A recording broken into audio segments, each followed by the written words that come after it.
All right. As you can see, today's video is very different from what it usually is. I am definitely stepping out of my comfort zone here. I just want to make that known from the get-go that I'm very uncomfortable trying to make this video. I am by no means whatsoever educated in the ways of Marvel Comics. I know that the fan base for the Marvel Comics is like very, very diehard.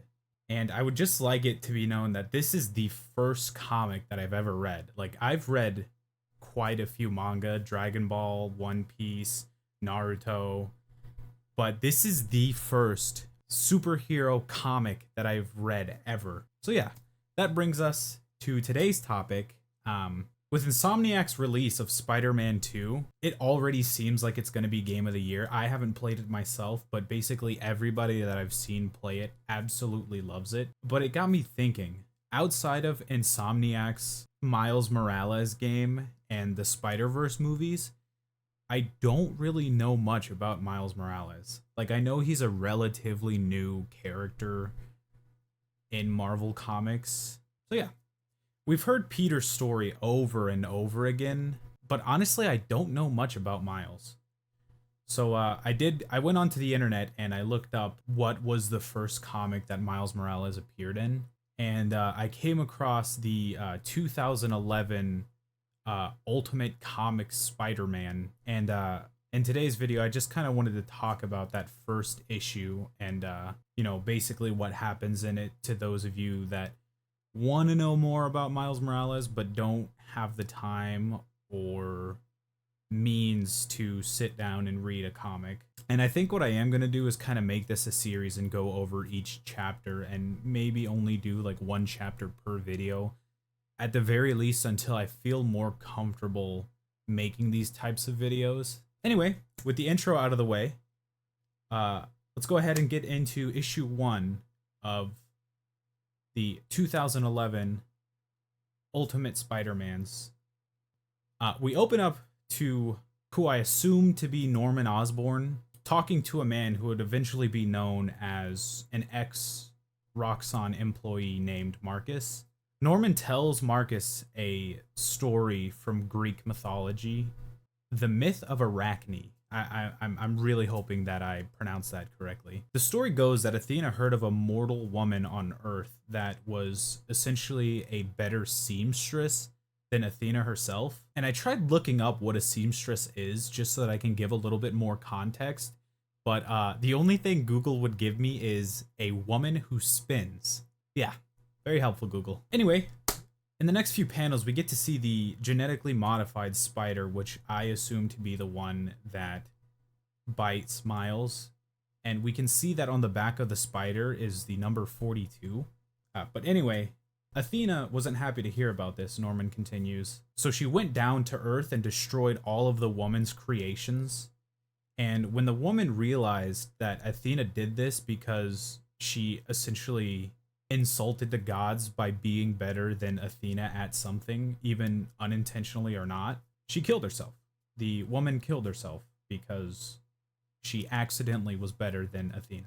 After this happened, Athena took pity on the woman and actually revived her. But Athena revived her as a spider instead of a human. Norman then reveals that the reason he's telling this story to Marcus is that he needs an Athena and he needs Marcus to be Athena. Norman tells Marcus that he himself is the one that created Spider-Man, and with the context I'm given, my personal guess as to what's going on is that Norman tried to reverse engineer what happened with Peter that made him Spider-Man, and he just had no success from it. And my assumption is that he now wants Marcus to try to figure out how Peter became Spider-Man because he himself can't figure it out. He then threatens to literally kill Marcus if this information leaves the building. And then we get this panel that genuinely gave me chills. Marcus then gets to work. Obviously, he looks stressed out as hell. We then see who I assume to be the Prowler breaking into the building. He cracks open this safe and takes out a bunch of money, and he finds this red box, and for some reason he seems to be like really happy about having this box. He opens it up and it like shines in his face, and you can like see him smiling through the mask. But as he's stashing all of his loot that he got from the safe, the spider crawls up his back leg and actually climbs into his duffel bag. Then Prowler escapes from the building, and we obviously know that the spider is with him. In the next scene, we finally get to meet Miles, and he seems really upset about something, which we come to find out that he's like really anxious right now about getting into a charter school called Brooklyn Visions Academy, I think it was. And his mom tries to like calm him down. She tries to console him by saying, whether you get in or not, it's not a reflection of you as a person. It is genuinely a lottery pool. And the next scene like genuinely shocked me. I don't know if this is like a real thing that actually happens or, you know, what, but the lady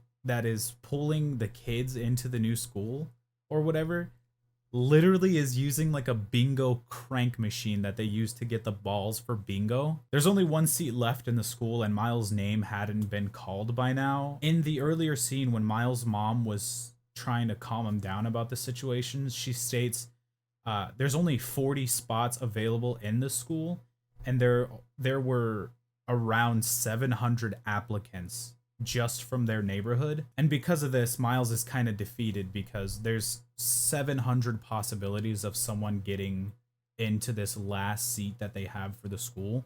You can obviously see that Miles is kind of defeated about it. You can see that his dad is upset about it. And then the lady pulls this ball. This ball. When I saw her pull this ball, I wasn't expecting it at all. But when I saw this happen, my jaw genuinely dropped, which really doesn't happen much when I'm reading. I feel a lot more emotion come from like anime or movies or something. But this genuinely, I was like, that's insane. She pulls a ball with the number 42 on it, which if you recall from earlier, 42 is the number that is also marked on the spider that will eventually bite Miles. And it was just so sick to me because to me it was like destiny had chosen Miles. It was like Miles' fate to become Spider-Man. And this just kind of drills it in, and for some reason that just stuck with me. So yeah, the lady pulls the 42 ball and she calls Miles' name, and we see Miles' mom and dad get happy about the situation, but as Miles looks around and sees like all of the defeated people, he sees people crying, he sees people upset that they didn't make it into the school. He just kind of wonders if it's fair that that is what was used to get into the school. And my takeaway from this scene is that even before Miles put on the mask, even before Miles got his powers, even before Miles became Spider-Man, he cares and thinks about the people around him from the very beginning. Miles then goes to visit his uncle Aaron to let him know that he made it into the school. And if you're watching this video, I'm assuming that you already know that Aaron is the Prowler. So he's the one that we saw stealing that money, and he is in possession of the spider that would eventually bite Miles. In my opinion, there was so much tension in the air, knowing that Miles was in the same room as the spider that would eventually make him Spider-Man. Aaron is actually really happy for Miles that he made it into the school, but Miles gets into his head about not feeling like he earned it, essentially. And Aaron tells Miles that the life him and his father had to go through is not the same life that Miles should have to go through, and that this school is actually a really good thing for Miles. And as Aaron goes to get celebratory popsicles for him and Miles, they have a convo about the financial situation and if they would even have the money to put Miles through this school. And while they're having that conversation, Miles finds that red box that we saw earlier, and he picks it up and checks it out. He asks Aaron what it is, and Aaron dismisses it as nothing more than something for work. And then he takes it from Miles and replaces it with a popsicle. Miles then sits down to enjoy his treat, and then it happens. Miles gets bit by the spider. And honestly, this scene blew my mind. I have never seen such a vulgar spider bite scene. In the Spider-Verse movie itself, Miles' reaction was literally just to smack the spider off of his arm. There was nothing else after that. And in this scene, Miles begins to convulse and foam out of the mouth. And it reminded me that comics can go places that not really other media can. Anyway, Miles wakes up an undisclosed amount of time later, and then his dad barges in and instantly blames Aaron for Miles passing out. And in this verbal altercation, I'm assuming that Miles's dad is insinuating that Aaron gave Miles drugs, which this instantly and very effectively shows the reader how little Miles' dad thinks of Aaron, which is his own brother. During their argument, Miles runs away, and a little bit later we find out that he ran because he was scared that things were going to get physical between Aaron and Miles' dad. Aaron points out that Miles ran away, and Miles' dad goes to look for him. He's calling his name, he's walking through the crowd trying to figure out where Miles is. And as he's walking to try to find Miles, he walks right past him. And we see that the reason he didn't see Miles is that Miles is invisible. And then this right here is the last panel of issue 1. And my thoughts on this first issue are so scattered. I'm so nervous to say something that diehard Marvel comic fans would disagree with. But honestly, I am absolutely loving this story so far. It's such a different take on what Spider-Man is and who he is and where he comes from. I love how different the scene of Miles getting bit is from anything we've ever seen before. And like in the Miles Morales game, the first time we see Miles go invisible is after the bridge incident. He's beaten, he's bruised, he's battered, and he blames himself for the whole incident. But on top of that, a Roxxon soldier comes up and blames Miles for it as well, while pointing a gun at Miles's head. And with all of this happening, Miles accidentally activates his camouflage and swings away. And in this story, Miles is still hurt emotionally, and he's defeated mentally. I feel like he's already having this mental, like, internal conflict about the school situation, which essentially makes it 10 times worse. And then on top of all of that, he accidentally starts a fight between two of the men that he looks up to the most.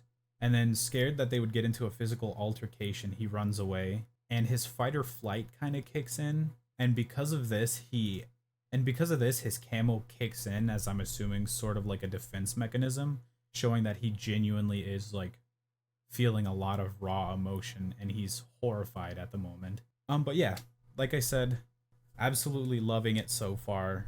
And I know this is something so different, and this is deviated so much from what I usually do on this channel. If you enjoyed it, then do feel free to share it with a friend that also would want to learn about Miles Morales. You know, leave a like, comment, all that sort of stuff. But yeah, I think that's going to be it for this video. Thank you guys for watching, and honestly, have a great day.